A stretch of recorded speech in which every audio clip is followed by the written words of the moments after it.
una fàbrica de la firma Balló de productes tèxtils i que actualment és la seu de l'Escola Industrial de Barcelona i d'altres serveis públics.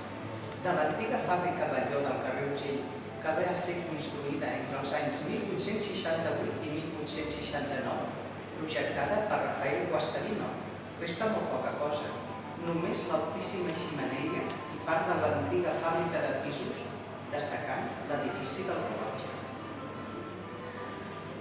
Lloc on eren els telers i on es desenvolupava tota la producció. La fàbrica es va tancar l'any 1889, degut als problemes socials de l'època.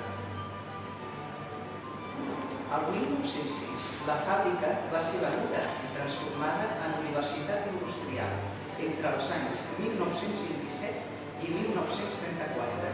Es va reformar l'edifici segons projecte de Joan Roquer i Vallter. L'origen de l'Escola de Treball, que posteriorment es va ubicar en aquest recinte, es situa al segle XIX, durant l'època de la industrialització de Catalunya, i es va crear per la necessitat de preparar obrers qualificats per a cobrir les necessitats de fabricació.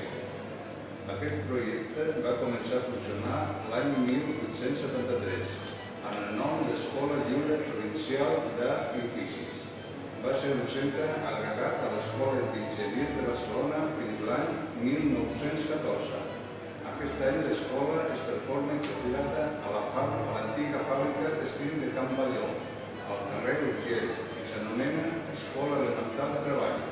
Finalment, l'any 1994 es traspassen totes les competències de l'escola a la Generalitat de Catalunya. L'Escola Industrial de Barcelona és l'antecessora de l'Escola Universitària d'Enginyeria Tècnica i Industrial de Barcelona, com encara avui la coneixem. Durant 100 anys, l'escola ha format milers de tècnics, anomenats pèrits, tècnics industrials, enginyers tècnics i, finalment, enginyers tècnics industrials. Tots ells han format part del cos productiu de Catalunya. Avui dia, l'Escola de Treball de Barcelona és un centre d'ensenyaments postobligatoris dins del centre de l'Escola Industrial. On també hi ha centres d'ensenyament artístics i